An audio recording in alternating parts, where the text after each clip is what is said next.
trabajando con las bases, ellos lo entienden, pero cuando trabajamos con los niveles más altos, estamos trabajando con empresarios que son ávaros y lo que quieren es su dinero.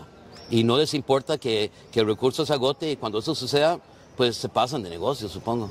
Buenas tardes, estamos aquí con el señor Randall Arauz, ganador del premio Goldman del medio ambiente en el año 2010. El señor Arauz está acá desde Costa Rica, un reconocido activista científico en la defensa de los tiburones. ¿Por qué son tan importantes los tiburones? ¿Por qué todo este trabajo? Y explíquenos así para gente que a lo mejor nunca ha sabido de esto. Okay. What's the big deal? Okay. Bueno, no se puede hablar de conservación marina sin tiburones.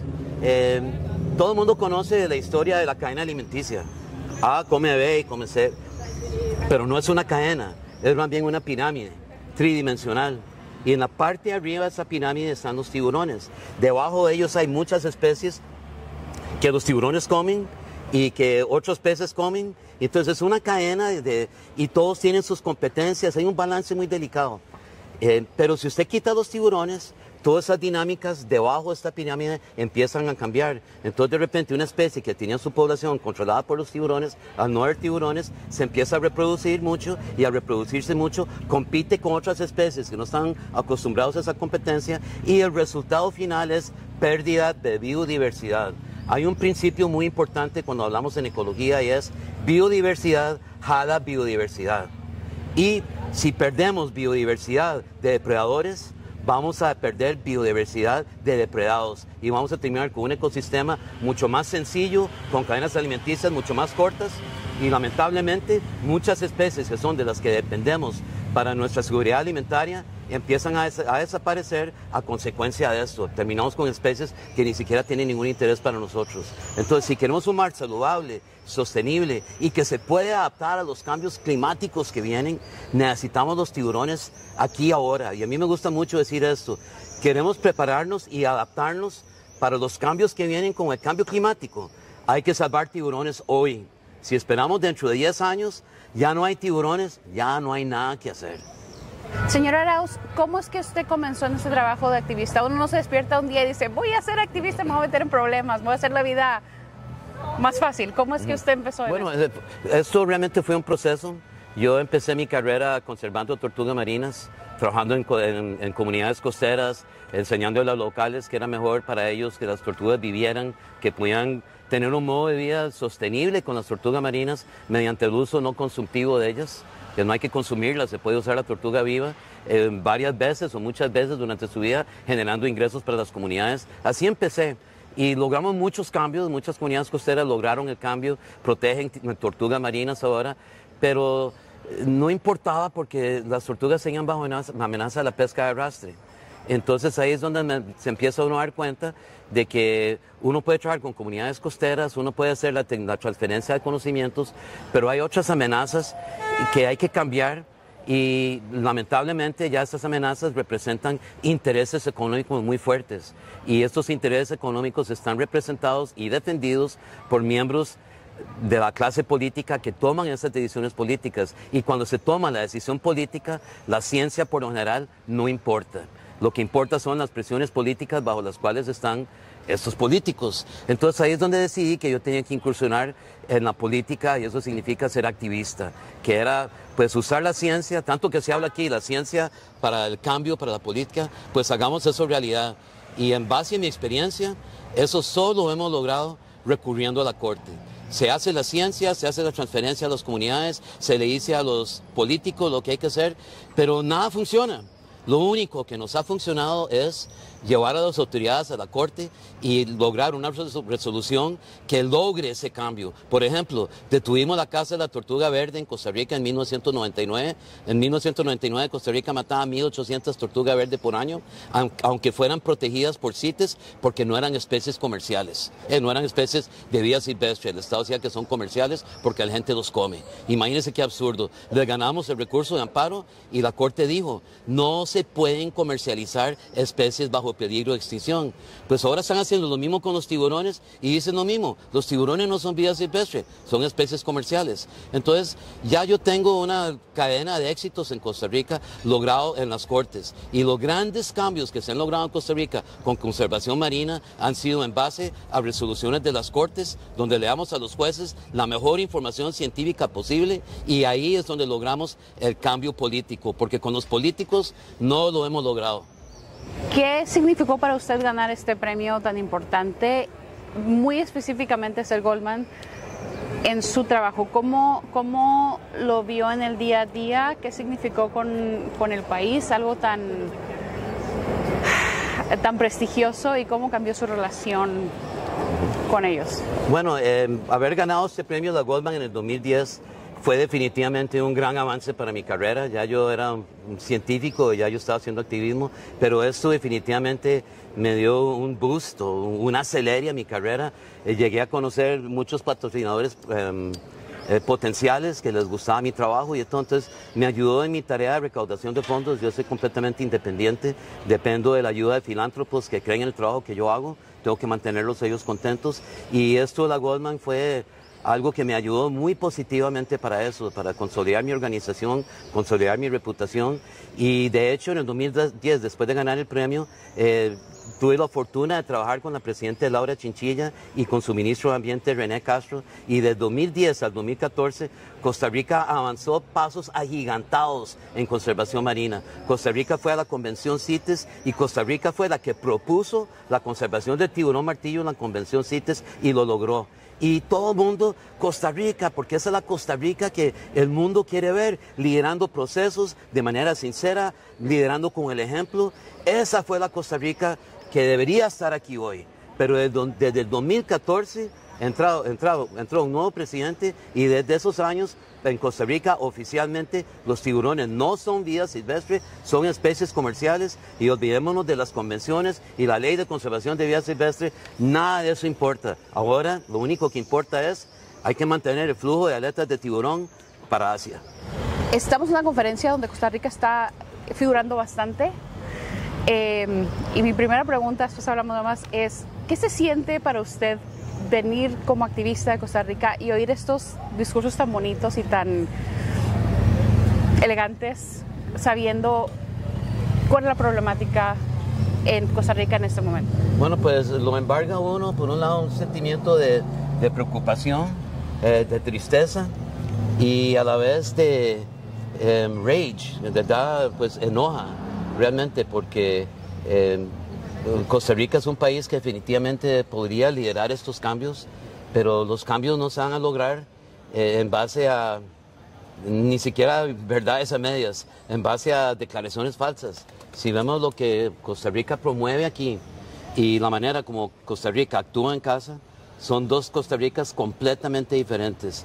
Una Costa Rica aquí que promueve conservación, promueve pesca sostenible, promueve pesca responsable, que hay que usar la ciencia para la política. Sin embargo, cuando uno llega a Costa Rica y tiene que entrar en el campo político a hacer estos cambios en base a ciencia, vemos que la ciencia no importa. Lo que importa es la presión de la industria pesquera que exporta aletas de tiburón. Ellos son los que realmente están imponiendo la agenda de conservación marina nacional. De hecho, tengo una orden de la Corte Suprema de Justicia de Costa Rica que dice que todo lo que hace Costa Rica con la conservación y manejo de los tiburones es ilegal. Los tiburones son vida silvestre y hay que usar la ley de conservación de vida silvestre para protegerlos. Y es más, digamos por un momento que Costa Rica tiene razón, que los tiburones no son vida silvestre y que son especies comerciales. La ley de pesca dice que es prohibido pescar y exportar especies protegidas por convenciones. Sin embargo, nuestras autoridades pesqueras y de ambiente conjuntamente han decidido ignorar las leyes y están ahora legislando en base a decretos que afectan leyes, y eso es ilegal. Si usted quiere cambiar una ley, tiene que ir al Congreso, pero en Costa Rica la ley se cambia mediante decreto, cual estado trompesco que fuéramos, ¿no? Entonces tenemos un estado en Costa Rica en que es muy frustrante ver todo lo que quiere hacer el país aquí, que me encantaría poderlos apoyar, pero la realidad costarricense muy diferente. Usted habla de su trabajo con las comunidades costeras y en diferencia digamos, los intereses pesqueros. ¿Hay ahí una diferencia que usted vea entre una divergencia de intereses entre una pesquería de comunitaria, de familia y, digamos, aquellos que tienen la capacidad de cabildear a nivel nacional? Sí, pues por supuesto. Yo lo que encuentro es que cuando estoy trabajando con las bases, cuando estoy trabajando con las comunidades costeras, cuando estoy trabajando con pescadores artesanales de pequeña escala, ellos entienden, porque ellos entienden que si este recurso se les agota, no tienen más que hacer y están viendo el recurso efectivamente agotándose ante sus ojos. Y las comunidades costeras y los pescadores de pequeña escala entienden que esos cambios son necesarios y que hay que hacerlos porque ellos saben que su propio futuro está bajo amenaza.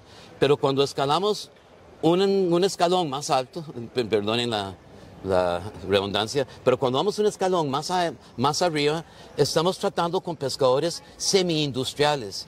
¿A dónde está el dueño de ese barco? Pescando.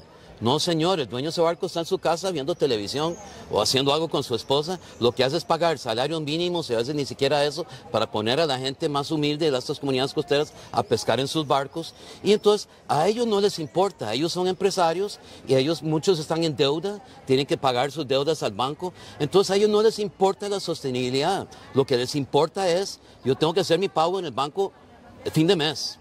Y voy a hacer lo que sea, pues si no el banco me quita mis barcos. Entonces, ellos harán lo que quieren, no para la sostenibilidad de la pesca, sino que para su propia sostenibilidad económica a corto plazo. Y cuando se agote, venden los barcos, buscan otra cosa, porque no son realmente pescadores, ellos no andan pescando, ellos contratan gente para que les pesque.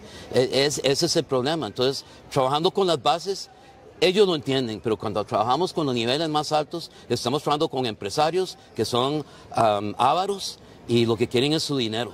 Y no les importa que el recurso se agote y cuando eso suceda, pues se pasan de negocio, supongo.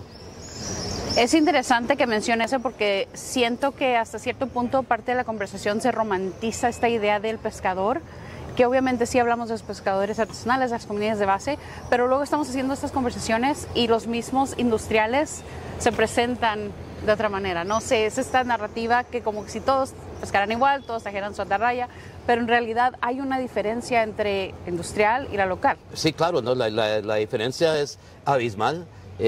Por el esfuerzo pesquero que hacen, por su mercado destino. Estos palangreros, ellos te dicen, estamos pescando atún, estamos pescando dorado, pero si vemos las estadísticas pesqueras, let's go to the facts, si vemos las estadísticas pesqueras, del 2015 al 2021, 41% de todo lo que descargó la flota palangrera de Costa Rica es una especie amenazada de tiburón, sedoso, zorro o martillo. 10% es atún, 8% es dorado. Entonces, estas son pesquerías dirigidas al tiburón, pero nuevamente viene la mentira. Usted le pregunta al director de pesca o a estos pescadores de tiburón, no, el tiburón es incidental. Yo no quería capturarlo, pero ya que lo capturé, lo aprovecho. Y es como que no, ustedes están dirigiendo la pesca al tiburón. Si es 40% todo lo que descargan es tiburón, y lo que yo les digo también, si usted es un empresario inteligente, usted no debería basar su empresa y todos sus ingresos sobre el comercio de una especie que está en peligro de extinción, porque está en peligro de extinción por comercio. Y usted lo va a seguir comerciando, el único futuro que previsible es que la especie se va a agotar. ¿Hay algo dentro de esta conversación, ya sea local o internacional o a cualquier jurisdicción, que le dé un poquito de esperanza en esto? Yo tengo esperanza en las cortes costarricenses. Hemos logrado muchos cambios en Costa Rica en la corte. Ya les mencioné que cerramos la pesca de arrastre. Cerramos una granja tunera que quería ser que era una gran amenaza para los recursos costeros, también con un recurso de amparo en la sala constitucional. Cerramos los muelles privados que existían en Costa Rica, donde las flotas de China descargaban todas sus aletas de tiburón. Eso se cerró. Cerramos la pesca de arrastre en Costa Rica. Todo esto se ha logrado yendo a las cortes con la ciencia y enseñándole a la corte la ciencia, y así hemos logrado estos grandes cambios. Y tengo esperanzas de que muy pronto vamos a ganar los tiburones en la corte, porque ya lo ganamos hace 2 años. Los tiburones son vida silvestre y el MINAE y el Incopesca tienen que cumplir con la ley de conservación de vida silvestre. Actualmente el Estado está en desacato y estamos en un proceso de cumplimiento de sentencia. Tengo la esperanza de que nuevamente nuestra Corte Suprema de Justicia va a dar un fallo que sea congruente con la ciencia y con las leyes nacionales y que por fin los tiburones en Costa Rica van a estar protegidos. ¿Qué puede hacer la gente, ya sea localmente o sobre todo, por ejemplo, nosotros trabajamos con la diáspora en Estados Unidos, hay muchos ticos en Estados Unidos, ¿qué puede hacer la gente desde ahí? ¿Cómo lo puede apoyar? Bueno, lo que puede hacer la gente para apoyar este proceso es ayudar a exponer esto.